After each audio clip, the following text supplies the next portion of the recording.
అమ్మా మీ పేరు? లక్ష్మి. ఏం చేస్తుంటారమ్మా? వ్యవసాయ ఓకే. ఎలా ఉంది జగన్ గారి పరిపాలన? బాగానుంది. బాగానే ఉంది. ఏమొస్తున్నాయి మీకు సంక్షేమ పథకాలు మీకు సంబంధించి మీ కుటుంబానికి? ఏమి రావట్లేదు. మీకు ఏం రావట్లేదు. పింఛన్ ఇస్తున్నారు. పెన్షన్ ఇస్తున్నారా? ఆ. టైంకి ఇస్తున్నారా? ఇస్తున్నారు. ఈ నెలని పెంచుతామన్నట్టుంది. ఇంకా రాలేదు మరి. అదే, ఇవ్వలేదు. జనవరి పెంచుతానన్నారు, ఇంకా రాలేదు. రాలేదు. టైంకి ఇచ్చేస్తున్నారు. ఇచ్చేస్తున్నారు. డబ్బులు ఏం తీసుకుంటున్నారా మధ్యలో? ఏం తీసుకుంటారు? ఏం తీసుకోవట్లేదు. మామూలుగా ఏమనిపిస్తుంది? జగన్ పరిపాలన బాగుంది అనిపిస్తుందా? గతం చంద్రబాబు నాయుడు పరిపాలన బాగుంది అనిపిస్తుంది? బాగానే అనిపిస్తుంది మరి. మాకేదో ఉపకారం చేస్తున్నారు కదా, అంతే. రాజమండ్రి ఎలా ఉంది? ఏమైనా అభివృద్ధి చెందిందా? రోడ్లు గట్రా బాగానే ఉన్నాయా? కాలువలు కానీ మున్సిపాలిటీ అస్సలు పట్టించుకోవట్లేదు. పట్టించుకోవట్లేదు మున్సిపాలిటీ. కంపు కొట్టించేస్తున్నారు. లేదంటే జనం లేరంటున్నాడు అంత అడుగు. చాలా ఎండాలంగా ఉంది. చాలా చిన్న ఏం మారలే. మున్సిపాలిటీ మారలేదు. అంటే అక్కడ ఉన్న ఎమ్మెల్యే కానీ ఎంపీ కానీ ఏం పని చేయట్లేదు, చేయించట్లేదా? అసలు ఎర్రాగోమ్ మాకు తెలుగుదేశం వచ్చింది మా సైడ్. ఓకే. ఎవరు మీ ఎమ్మెల్యే? ఎవరు? అదే ఎర్రాగోమ్ గారని. భవానీ గారా? భవానీ గారు. ఆవిడ పట్టించుకోలేదు. ఫోటో ఇచ్చిన కాలం తీసి ఫోటో పంపించాం, లెక్క చేయలేదు. ఓట్లు ఎలక్షన్కే వస్తారు దండ పెట్టినాక, ఇంక మళ్ళీ రారు. అప్పుడు మీరు ఏం చేస్తారు? ఓట్లు ఎలక్షన్కి దండ పెట్టడం మాట్లాడతాం కదా.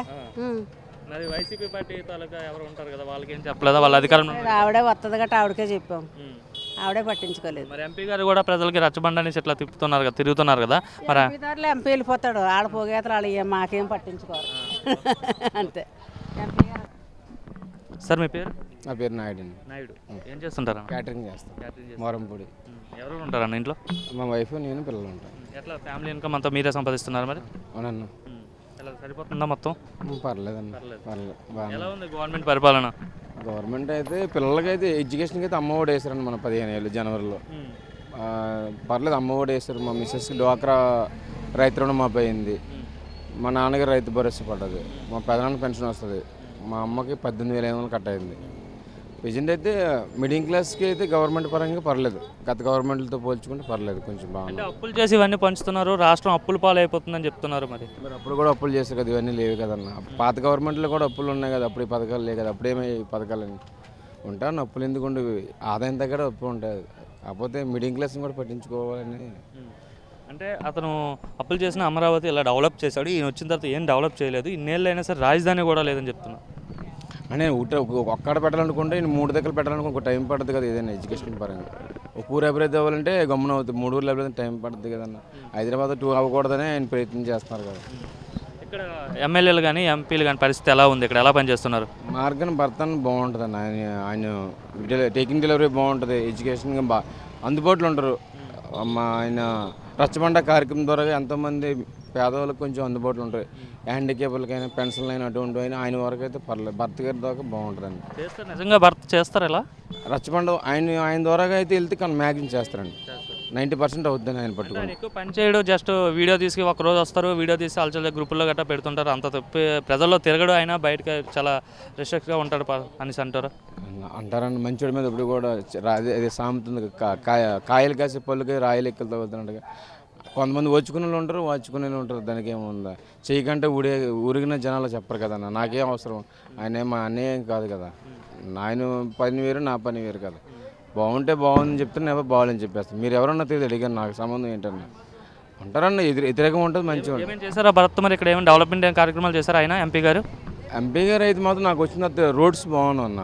ఆ నర్సరీ టైప్ మొక్కలు గత టీడీపీ గవర్నమెంట్లో మామూలు ఏవో సిమెంట్లు కట్టి అలా చేస్తే, నేనైతే ఒకసారి మేము హైదరాబాద్ పోతే ఆ టైప్లో కొంచెం కనబడుతుంది. అప్సరగూడలో ఉంటాయి ఈ టైప్లో, కొంచెం ఆ టైప్లో ఉంటుంది. రోడ్డు వరకు అయితే బాగుంది. రోడ్లన్నీ రైనేజ్ సిస్టమ్, మోరంపూడి ఫ్లైఓవర్ కూడా అప్పుడు రాజశేఖర రెడ్డి గారు 2009లో అన్నారు. తర్వాత ఇప్పుడు వచ్చి ఎవరు కదపలేదు, ఆయనే కొంచెం ఇప్పుడు కదిపారు. అంటే ఇక్కడ ఆయన మళ్ళీ గెలిచే అవకాశం ఉంటుంది ఎంపీగా పోటీ చేస్తే?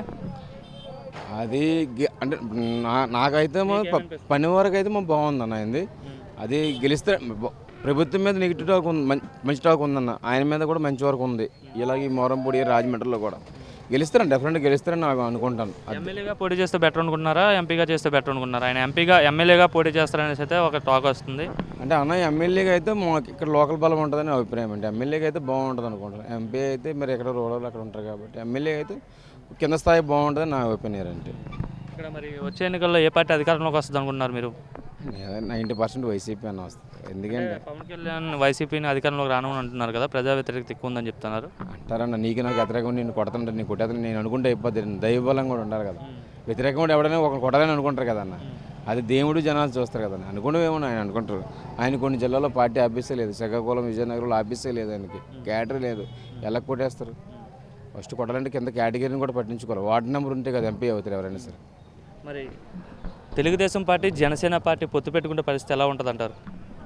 జనాలను తెలివి తక్కువలేం కాదు కదన్న. ఎవరికొన్న తెలివితేటలకు ఉంటాయి. కలిసి పోటీ చేస్తారు, విడిగా పోటీ చేస్తారు. వీళ్ళిద్దరూ ఒకటే కదా అనుకుంటారు కదా. క్యాస్ట్ ఫీలింగులు హీరో ఫాలోయింగ్ వాళ్ళు వేస్తారు కానీ ఎడ్యుకేషన్గా పార్టీ ఫీలింగ్ కొంచెం ఆలోచించేవారు కూడా ఆలోచిస్తారు కదా. వాళ్ళకున్న తెలివితేటలు వాళ్ళకుంటే ఓటేసి ఒకటి తెలివితేటలు ఓటేసి ఒకటి ఉంటాయి కదా. ఎవరికున్న తెలివితేటలు ఉంటాయి. అంత మరి అంత మూర్ఖుడు ఈ రోజుల్లో ఎవరు అంత లేదు కదా. అంత కొంత ఎడ్యుకేషన్ కూడా ఎవరికి ఉన్నాయి కదా. ఇక్కడ మీ లోకల్ అంటే ఆదిరెడ్డి భవానీ గారు ఎమ్మెల్యేగా ఉన్నారు, ఆమె ఎలా పనిచేస్తున్నారు? వాళ్ళు ఏముందన్న వాళ్ళు పర్లేదంటే వాళ్ళకి సీట్ ఇవ్వలేదు కాబట్టి టీడీపీలో సీట్ ఇస్తే వైసీపీలో ఉన్నాయి కదా. వాళ్ళు సీట్ ఇవ్వలేదు కాబట్టి టీడీపీలోకి వెళ్ళారు. వాళ్ళు వాళ్ళ నాన్నగారు ఫస్ట్ ఎమ్మెల్సీ కదా, వైసీపీ కదా. వాళ్ళ పదవి కోసం వెళ్ళారు అంతేగాని వాళ్ళకేముందండి పెద్ద ఏముంది. విజయ్ చౌదరి గారి పరిస్థితి ఎలా ఉంది? సీనియర్ అని పర్లేదు.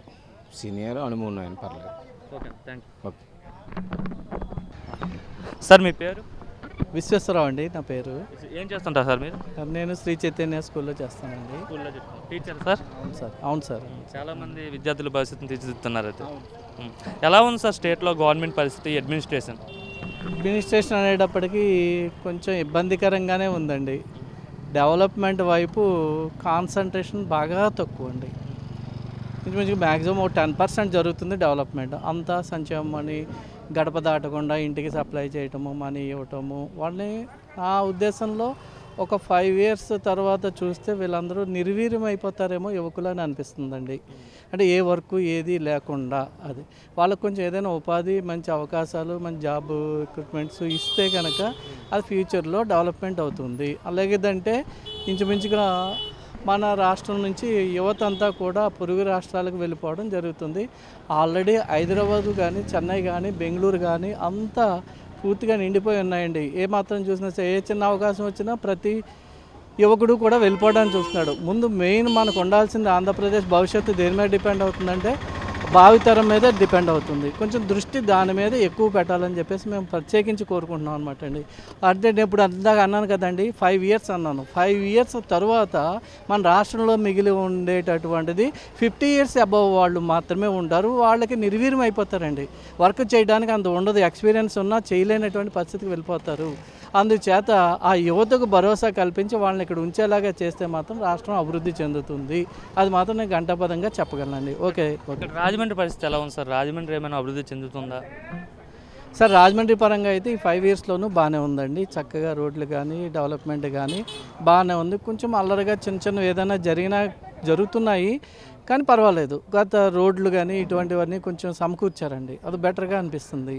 ఓకేనండి. ఇక్కడ ఉన్న ఎమ్మెల్యేస్ కానీ ప్రజాప్రతినిధి అంటే ఎంపీ కానీ వాళ్ళు ఎట్లా పనిచేస్తున్నారు? అంటే టీడీపీ ఎమ్మెల్యేలు 2 ఉన్నారు, వైసీపీ తరపున ఒక ఎంపీ ఉన్నారు. వాళ్ళు ఎట్లా పనితీరు వాళ్ళది ఎలా ఉంది? సార్ ఇక్కడ ఎమ్మెల్యే గారు భవానీ గారిది వర్క్ బాగున్నది. అలాగే మార్గాన్ భారత్ గారు ఏరియా మీద కొంచెం పట్టు ఎక్కువగా బిగించుకున్నారు. కానీ వర్క్ అన్నీ కూడా ఆయన అండర్లో జరుగుతున్నాయి. జరగలేదని అనడానికి వీరలేదు. బాగా మంచిగా చేస్తున్నారు ఆయన కూడా. ఓకేనండి. ఏం చేశారు? మార్గాన్ భరత్ ఏమైనా చేశారా? అంటే ఆయన అధికారంలో ఉన్నారు కదా, వీళ్ళంటే అధికారంలో ఉన్నారు కదా, పార్టీ అధికారంలో లేదు. మార్గాన్ భరత్ గారి పరిస్థితి ఏంది? అంటే ఇప్పుడు ఆయన లీడ్ చేస్తున్నారండి మొత్తం ఈ టౌన్ని. నాకు తెలిసి అయినట్టయితే ఆ లీడ్ చేసినప్పుడు ఏమవుతుందంటే రోడ్లు కానీ అంటే మనకు డ్రైన్ సిస్టమ్ కానీ ఇటువంటివన్నీ కొంచెం డెవలప్మెంట్ కనిపించిందండి. ఈ 5 yearsలో కనిపించింది. 3.5 years 5 yearsలోనే కనపడింది. అది మాత్రం మాకు స్పష్టంగా తెలుస్తుంది. కొంచెం ఏరియా కూడా డెవలప్ అవుతుందండి. అది షో చేస్తున్నారని అంటున్నారు. వాస్తవం ఆయన ఎక్కువ షో చేస్తుంటారు. అంటే హడావిడి ఎక్కువ ఉంటుంది వీడియోస్ కానీ ఎట్లా సోషల్ మీడియాలో. ఆ పని ఏమీ ఉండదు అని అంటున్నారు. రెండు కరెక్టేనా మీరు ఆయన చెప్పేది, లేదంటే మీరు? లేదండి, లేదు వర్క్ చేస్తున్నారండి. చేసినప్పుడు చేశారని చెప్పాలి, లేదంటే లేదని చెప్పాలి. ఆయన అయితే వర్క్ చేస్తున్నారు, ఇన్వాల్వ్ అవుతున్నారు, ఎక్కడికైనా వెళ్తూ ఉంటారు. ప్రజలకు అవైలబుల్గా ఉంటారు. అది మాత్రం చేస్తారు. ఓకేనండి. అంటే వచ్చే ఎన్నికల్లో ఆయన గెలిచే అవకాశం ఉంటుందా ఎంపీ గారు? ఎంపీగా నేను చెప్పలేనండి. కానీ ట్రెండ్ అయితే మరి కొంచెం ఇబ్బందికరంగానే ఉంది ఆయనకైతే. మరి ఓకేనండి. చేస్తున్నారని చెప్పారు కదా, అందుకు అడుగుతున్నా. పని చేయటం వేరు, ఓవరాల్గా రాష్ట్ర ప్రభుత్వాన్ని దృష్టిలో పెట్టుకుంటారండి. ఆయన ఓన్లీ ఎంపీగాను రాజమండ్రి వరకు బాగానే ఉంది. మరి అదర్స్ బయటికి వెళ్ళినట్టయితే మరి ఆయన పరిస్థితి ఏంటనేది చెప్పలేం కదండి. మీరు సిటీలో కాన్సన్ట్రేషన్ చేస్తున్నారు అంటున్నారు. సిటీలో ఒకవేళ ఆయన ఎమ్మెల్యేగా కంటెస్ట్ చేస్తే ఎలా ఉంటుంది పరిస్థితి? అవకాశాలు ఉంటాయండి. 50% అవకాశాలు ఉంటాయి. ఓకే. అంటే వచ్చే ఎన్నికల్లో మళ్ళీ ఏ గవర్నమెంట్ ఫామ్ చేస్తే ప్రజలకు కానీ రాష్ట్రంలో ఉన్న అభివృద్ధికి కానీ మొత్తం అంతా బాగుంటుందని మీరు అనుకుంటున్నారు? ఎవరు వచ్చినా డెవలప్మెంట్ మీద దృష్టి పెట్టి అభివృద్ధి పెట్టి యువత లోకల్లో ఉపాధి అవకాశాలు కల్పించుకునే వాళ్ళు ఎవరు వచ్చినా బాగానే ఉంటుందండి. ఆ అవకాశం మరి ప్రజలు ఎన్నుకోవాల్సిన పరిస్థితి, అది వాళ్ళ మీద దృష్టి పెట్టాలి. ఓకేనండి. నా ఉద్దేశంలో అయినట్టు ఎక్స్పీరియన్స్గా ఉన్నటువంటి చంద్రబాబు నాయుడు ఎంతో కొంత చేశారు ఆయన. కాబట్టి అలాంటి వ్యక్తి ఒకసారి వస్తే కొంచెం మళ్ళా కుదుట పడుతుంది అనే ఉద్దేశం మాత్రం రాష్ట్ర ప్రజల్లో కానీ మా ఊళ్ళో కానీ ఉందండి. పవన్ కళ్యాణ్ పరిస్థితి ఏందండి? ఆయన గురించి నాకు పెద్ద ఒపీనియన్ లేదండి. అంటే ఎక్స్పీరియన్స్ లేదు. ప్రజా సమస్యల మీద పోరాటాలు చేస్తున్నారు ఆయన కూడా.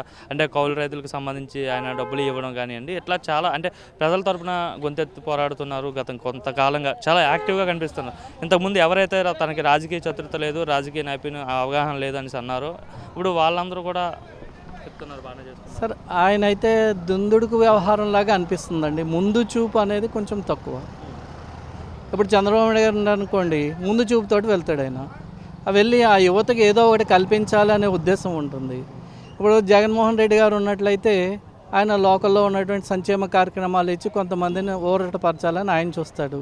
ఇప్పుడు పవన్ కళ్యాణ్ గారు ఇప్పటి వరకు కూడా ఒక ఎమ్మెల్యేని కూడా గెలలేనటువంటి పరిస్థితిలో ఉన్నారు. ఆయన కొంచెం దుందుడుకుగా ఉంటుంది. అది ఒక ఎమ్మెల్యే గెలిపించుకున్నారు సార్. ఒక ఎమ్మెల్యే అంటే ఆయన కూడా మరి వైసీపీలోకి వెళ్ళిపోయారు కాబట్టి దానికి పెద్ద ఇదేం కాదు. కాబట్టి సపోర్ట్ అనేది ఆయనకి కొంచెం తక్కువ అనిపిస్తుంది. కొంచెం ఆర్భాటం ఎక్కువ ఉన్నా కానీ వర్క్ చేయలేరు అని అనిపిస్తుందండి మా ఊరికైతే. Thank you. Okay, thank you.